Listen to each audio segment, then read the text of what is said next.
Өнгөрөгч 5 дугаар сарын 9-ний тэг 1 цагт эхнэр чинь 9 минут төрж 3 кг хүүтэй боллоо гэдэг үгийг нэгэн аав сонсож магнаан тэнэлсэн юм а. Харамсалтай нь аавыгаа халуун шил хийгээд эргээд ирэх хооронд бяцхан өрн аль хэдийн хорвоог орхижээ. Нас барсан шалтгааныг ээжээс нь хүртэл нууж байгаа энэ аимшигт хэрэг 1-р төрх эмнэлэгт гарлаа.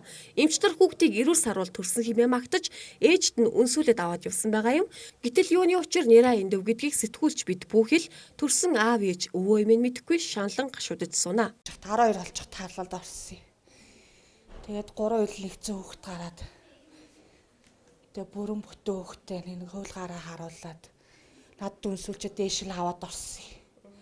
Тэгээд өөрөө чи дээш л гарахаа хүүхдээ чинь авчиж өгнө гэсэн баахгүй. Тэгээд шөнө 3 цагт тэр няраа эмчгээд байгаа хүн орж ирээд гинтгэл танаа өгч зүгээрээс хүүхэд байна. Танаа өгчлэн юу цус байхгүй нөгөө юуны уушгины цус алдтаад байна гэхэд. Тэгээд ладад харуулсан чинь байхгүй эцэгтэн ч харуулсан байхгүй. Тэгээ өглөө 6:30-д өнгөрсөн гэж байгаа. Би тэрийг лайн болж байгаад мэдчихэж байгаа. Тэгээ эргээд тэр би хүүхдийнхаа цогцыг харуулахгүй байхгүй. Тэгээ ямар очиртай юм итгэхгүй юу сайлахгүй. Ив ирүүл хүүхэл дээшээ гарсан тэгэл гинтгэл ингээ интчлээ. Эмнэлгийн хяналтанд бол мэдээж байсан тийм.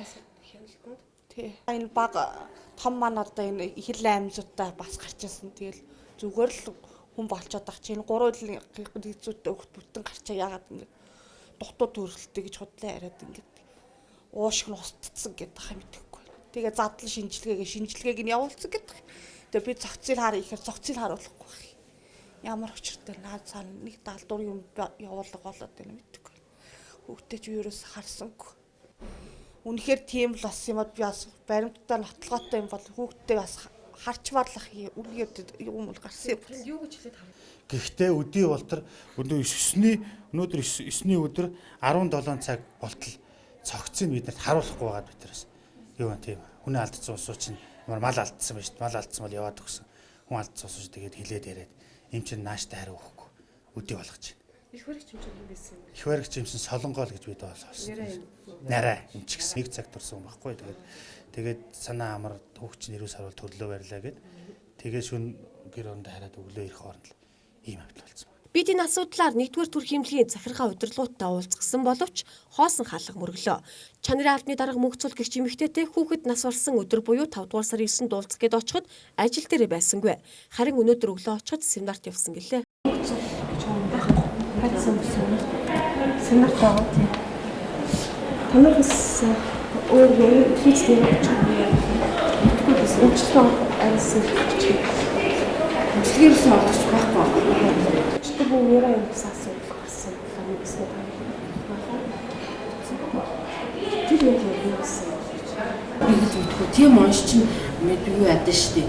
Одоо нөгөө шинжилгээний хариу ороод тэрний хариу ер нь шалтгаан 21-ээс 28 оны дараа л гарч шүү. Тэгжээч тэрний шалтгаан тодорхойлж одоо яг шууд тиймээс юм гэсэн. Бидний олж авсан мэдээлэлээр хүүгийн нас барсан шалтгааныг уушигтай холбоотой гинэ. Бүсгийн хувьд жирэмсний хугацаанд бүрэн хяналтанд байж сар хоногоо гүйцэн төржээ. Ийхүү эмчнэр ар гэрийнхнийг санаа зовлтгүй та нар явж болно хэмээн явуулсан байгаа юм. Ингээд өглөө 8 цагт ирэхэд хүүхэд нас барсныг дуулгажээ. Харамсалтай мэдээ сонссон ээж нь хүүхдийнхээ цогцыг харъя гэж гуйгаад ч харж чадаагүйгээр үл барам ямар шалтгаантай нас барсныг нь ч мэдэхгүй задлан шинжилгээний хариу хүлээн сунаа. Ард түмний тойлд болор туяа ган болтноор мэдээллээ.